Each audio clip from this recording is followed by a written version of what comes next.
everybody.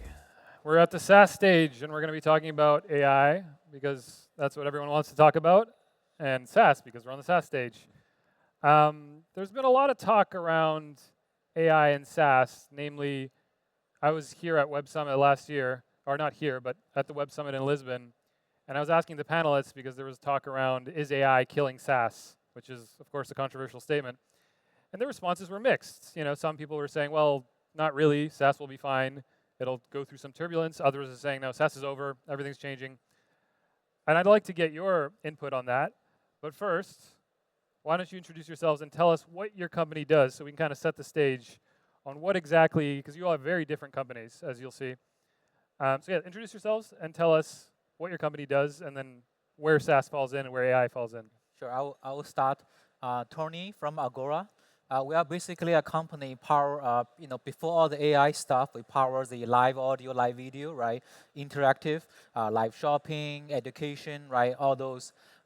With those AI, however, I think our next phase we saw ourselves basically giving a human voice to enable natural conversation between human and large models.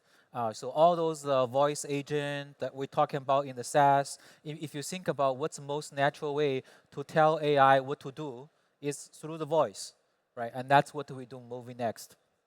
Great. We are Reydix. It's a live entertainment app where consumers and artists can interact with each other. It's I would consider it under the SaaS umbrella, but not exactly SaaS, rather B2B in a way that it gives tools and the ability for artists to engage with their fans, create campaigns, getting data, and really understand who the biggest supporters are for them. And then at the same time, they can ongoingly be engaged with a range of different artists. So not only is artist side and fan side, what we also do is an overarching platform that connects artists with brands. So that is the expansion model of not just giving the tools for the artists to work with their fans, but it's also how do we keep the fans ongoingly engaged, and as well, how do we connect the artists with other partners they may want to have to create more meaningful collaborations that they are relevant to their audience. Mouteih Chaghlil, I'm the CEO of Bespin Global. We work with a lot of SaaS providers to expand their presence in the Middle East and also make sure they're able to navigate all of the regulatory and security requirements from different countries within the Middle East. We've been supporting SaaS providers for the last 6 years, especially fintech solutions and entertainment solutions within the Middle East. Bespin Global today is part of E&D Group, which is the biggest telecom provider in the Middle East. Perfect. So very different companies, as you can see. How are you seeing AI redefine SaaS or not at all? Yeah, so there's two schools, right? There's people talking about AI plus, like to point, like AI is taking over SaaS, which I don't believe in that school. I more believe in plus AI. What you already done, what you're already doing, and you add on the AI capability. Because as we've seen from DeepSeek, the model is becoming commodity, right? Or will become commodity. So what really matters is actually the go-to-market, is the relationship you already built with the customer, the workflow you already built, the knowledge base that is proprietary to your industry, and a plus AI story. That is what we are thinking that's going to happen. I totally agree with Tony, and what I would say is, and how we see this more is how we can build also an ecosystem that also helps using AI to connect the right partners with each other. Because right now, building the tools just to be in one-way communication to just do certain tasks with your audience or with your customers, that's one way. But then the question is, do you better understand your audience? Can you use AI to drive more information on what is important for your audience and how to prioritize those actions? And also, in the ecosystem of similar partners to you, how can you also create meaningful collaborations using AI and an overlap, and judging by an overlap of your actually target customers or fans in our case, who are the right partners you want to work with. So I see AI be more of an enhancement, and what you need for that is to bring the ecosystem together and make something that is a lot more overarching, bringing the partner side together, bringing the fans together, the customers together, and then apply AI to make the product more meaningful. Totally agree. I think on both points because we interact with a lot of the SaaS providers, and I think step number one was immediately integrating Gen AI into the SaaS platform, and this is like a quick win. But moving forward, exactly to your point, more personalized experience for each user and each role within that SaaS solution, and also being able to understand what patterns and behaviors can be used to enhance the product. So I think down the road, I love this terminology a lot. The promise of Gen AI is no UI. I think a lot of those aspects of the user interface and how people interact with the SaaS solutions will move into more of a natural language way of interacting with the solution. Great points, all of you. How are you seeing consumer habits or even enterprise habits impacting SaaS? Are there things that are shifting in the industry, or is it smooth sailing? Well, just coming from our day-to-day life, right? Like let's use Excel for example. Previously, I'm not sure about you guys. Like I maybe know 0.1% of all the Excel's advanced function, right? Like trying to do some financial stuff. I'm not gonna go to YouTube and learn because I will forget about it, right?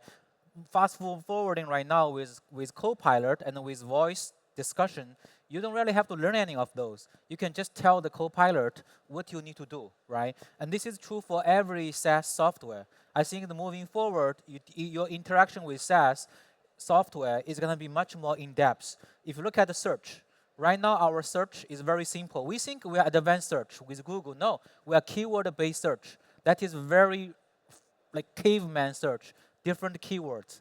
The search should be, they give you some initial results, you fine-tune the results. Oh, I want this, but not this one, but that one, but narrow down, multi-rounds, right? That a search should be like kind of like a logical flow. That's only possible with, with basically voice agent interact with things. So I really think it's gonna fundamentally changing by bringing more user that is previously not gonna using this software, into it and enable old user much more in-depth usage case. So SaaS can have a boom. I would also say that consumers now have certain expectations of things to work. And I think when it comes to the business side, they have to now really discuss and consider what is table stakes, what consumers consider as a given, and what actually makes a difference, what actually creates a value proposition. So in our case, and how I think about it is, how can we make sure the basic functions are there, and then thinking about what consumers need and add this extra element on top, and creating new products for them that they don't have in mind. So in today's world, AI, tech, products is everywhere around us, and I feel like consumers expect what needs to be there at the first place. So we work with a lot of enterprises in the Middle East. I think we have the top 100 in UAE, and what they don't realize is how much reliant and how much they're using SaaS without really being intentional about it. So you go into a lot of those clients, and they're always biased to have the solution in a SaaS, let's say, flavor. So less operational overhead for them, quicker, let's say, deployment cycle, and they don't worry about whether that's the infrastructure, the deployment, the availability, and all of that. So I believe more and more enterprises will join the SaaS wave, and we're working now with the biggest SaaS in the world, introducing them into the Middle East to ensure from a governance and security they are compliant. So one of the biggest examples recently with the launch of the AWS region in Dubai, Salesforce was able to extend Salesforce to all of the clients that has this regulatory requirement to host the data locally. So I believe with more cloud providers expanding all across the world, SaaS providers have a great possibility to extend, grow their markets, and really show what they can provide to those big enterprises. Yeah, what you're describing, some people are calling light SaaS, but that's a whole nother ballpark. I'm curious, are you guys seeing any other business models take off? Is it SaaS plus something else or something completely separate from SaaS? Well, I mean, nothing related. I think one thing I think will taking off that did not exist before is the rise of the device. You know, like that the lawmaker, your smart camera, your companion, your AIoT, right? You know, all the device basically is going to be connected with the model, right? And then it's became the new SaaS. I mean, basically your pet machine dog or your kind of like a toys who can talk to your kids. Before you just buy a toy as a one-time transaction. Now it's going to be monthly subscription because this toy is teaching your kids English, is telling them stories, is teaching them mathematics. That is a new SaaS. That didn't exist before.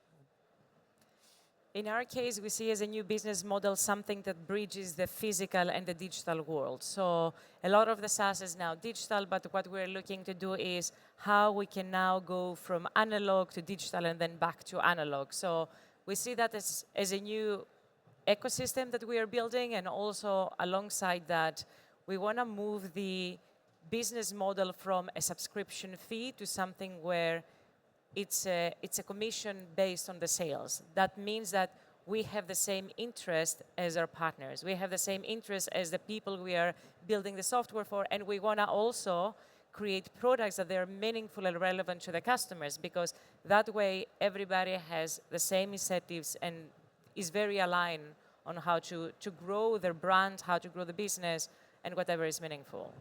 And I totally agree with you, because I think the next generation would be on top of those SaaS solutions is the AI agents. So you no longer really need a human or a person within the organization to execute certain tasks. And I think this is a change in the industry. It's still very, very early. How will you price it? How will you commission it? Based on what exactly? But that's a trend I believe we'll see for the next 3 to 4 years on how to build those agents connectively within all of your SaaS ecosystem, and also be able to work hand in hand with your organization. Yeah, that was actually going to be my next question, is about agents. But let's quickly recap. So hardware plus SaaS, commission fee based, and then agents. So we've seen a lot of startups building vertical agents. Assuming the agents really are coming, because of course we've been hearing about them for a while, I would say since last year, even before that, but it's just a lot of talk. And there are a few agents now, not very good, but they exist. Assuming they're really coming, what impact do you expect that to have on SaaS, on the model? But also, to your point, how, if you had to come up with a monetization solution right now, what do you think is most likely? What do you think will emerge? I think if I'm a SaaS founder, I'll be extremely careful. There is a possibility that enterprise is just going to interact with one agent, the operator. And because the operator will then connect with another 50 SaaS agent together, right? So you really just interact with one. Like what we saw those happening with consumer search, right? You know, Google is the only entry point. I'm not sure, like there might be a chance that you only going to talk with one operator, whether it's Microsoft Copilot or OpenAI operator, and that operator will then distribute all the work and everything to other agent, because agent can done things much faster, right? You don't really want to talk to 50 agent and be you are the slowest link of all the agent, realistically. Let agent do themselves, and then you come back to you with results. But that could be dangerous, because a lot of previous SaaS may or may not have a meaning for existence. But it's too hard to say, but I think that's a very feasible future, is one agent, one operator would be the human interface, and all the rest SaaS became agent, kind of like behind the scene. And assuming that agents is the most intelligent vertically part of the system, I would say the priority then becomes on how modular that system can be and how many opportunities it has to integrate with lots of different agents and take this information and combine this also to create another new product that is relevant to them. So it's a lot about then synthesis of information and outputs that's happening from those agents. And for me, this is the critical point that's going to come up.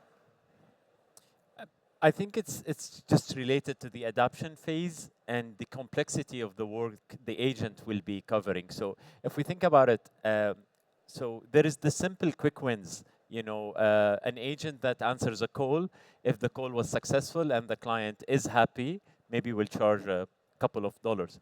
But then what do you have an agent that is trading on your behalf, and then you're securing a 100K profit in a day, or a sales agent that closed a $1 million deal?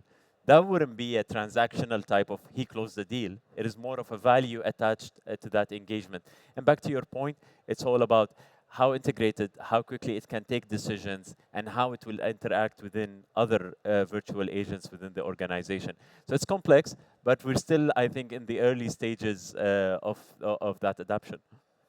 There's this narrative that AI progress, as AI continues to accelerate, it will change how SaaS companies and SaaS startups operate. What do you think? Well, there's an obvious answer to that, but I'm curious, I want to hear from you. How is AI changing how SaaS companies operate internally and externally? Yeah, if we look at the use case of AI, one is AI will write their own code, right? So that is actually very interesting because you don't really need a SaaS company. The AI will write the code for that agent who will represent the resource or the workflow that 10 years ago would be a SaaS company. No longer needed. The AI will just write that agent, and it will connect to the operator of OpenAI, and that's end of story. So I mean, I'm on that side. I think because if you see how strong those, how fast those AI company who can write the code, and that's like 80% good as human now, and getting more and more and more and more, there is a reason to believe that this will replace some of it. And besides the product development, there is a lot of other work that AI can either support or completely replace, and it's all about lead generation, lead qualification, engaging with the customers and scoping out the solution that's very relevant to them, the whole like onboarding side, the customer experience, monetization, upsells, preventing churn. So there's a lot of other opportunities that AI can support internally as a SaaS company. For me, I believe the AI will be able to support very complex business scenarios that are today limited. If you think about it, deploying a SaaS solution from a technology perspective is very quick. But then how do you map each enterprise business process and requirement into that SaaS is where it really becomes lengthy. Because usually each organization acts in a different way. They have different structures, governance, teams, and how they work. And then bringing that into the SaaS solution is what takes time, and usually we're limited with the modules and and what is available.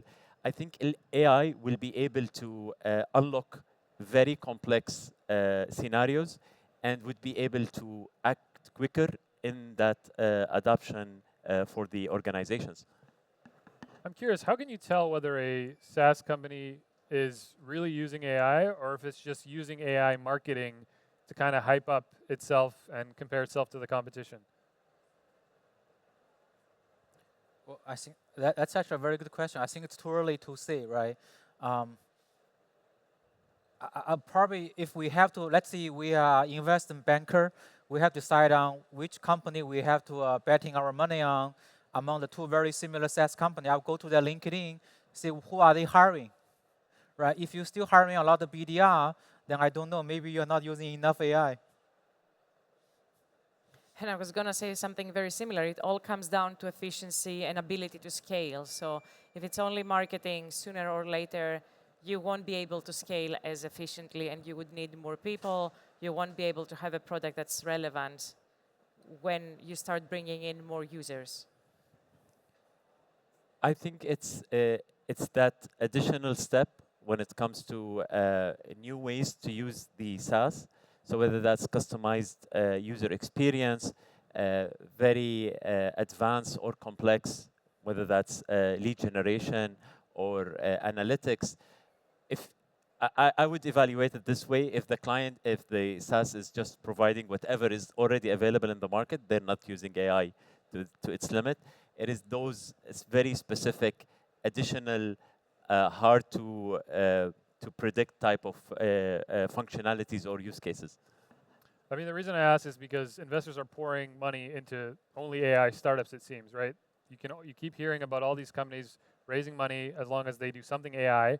And at the same time, if you look at the numbers, investments are down, right? Funding raises are only harder. Overall, startups are struggling to raise money. I'm curious, what do you think about this dichotomy, and do you think this will shift eventually? I think going back to the agent discussion, the future company don't really need that many people, and thus they don't need really many investors. I was reading article a couple of days ago is about investor is losing their job in the face of AI, because you don't really need them too much money. All you need is insight. Your smartness. 2-3 person company could be the next generation of billion-dollar company, right? So I actually thinking it's actually not the founder who need to be worried about. It's actually investor. And in my view, it's also such an early market. There is still a lot of speculation. What's going to be a viable business model? What's going to be a viable, in general, viable business model and product that the consumers want? So I think there is a lot of skepticism from the investor side also. What goes in there? There is a lot of things changing with the agents also potentially replacing partially or fully the investment decisions and evaluation. So I find it relevant I find it actually normal that it's now slowing down a little bit till we figure out in this new era of technological companies what actually matters. I think each one of us remember all of the technologies. There is always the hype cycle. It was, I think, 5 years ago, blockchain and crypto. Metaverse was there during COVID. I think the exception with AI is how quickly it was able to be used by the end user directly, interact with it, get the value. You don't need a pitch to use ChatGPT. You just go there and it works. So I think AI is the exception. Definitely there is a hype where there is gonna be a lot of investments, a lot of failures, but then it's gonna keep on growing. So I think it's just part of that technology, but AI is the exception because it was introduced very quickly if you compare it to all of the other technologies. Okay, so we have time for one last question. Do you have any advice for whether it's a founder that's looking to start a startup and looking at this AI era and considering SaaS, or whether it's a SaaS company that's looking at everything that's happening and saying, how should we adjust to play the game in this market? What is your advice to the whole SaaS market as we move into more and more AI? Yeah, I think I will look at the plus AI story, right? So not trying to do anything that will potentially be wiped out by the large model. Large model ability is increasing by weeks, and could it be today's business, tomorrow large model has done this for you, right? So I will find something that is a traditional business that is do we need to have that plus AI. We see recruiting, we see accounting, we see legal. Those are basically all plus AI story, even with the programming, right? Those actually does pretty well. Those are first round of applications. With AI model come more mature, we would see a lot more of those applications. So identify those plus AI story and be part of that. That would be my thoughts. I'll be very short and say just they have to make sure it solves a real product, a real problem, and the product adds value very concretely. So whichever that is in the sector they choose to operate. I believe AI will make consuming technology and adapting technology far more quicker, far more easier, more relevant, because you're just either interacting with a very smart function or you're interacting using Gen AI in natural language. So this is just going to help us all in that digital transformation adoption cycle. I think everyone across the world is running through. Awesome. Thank you for your advice. All right. Thank you. Thanks, everyone.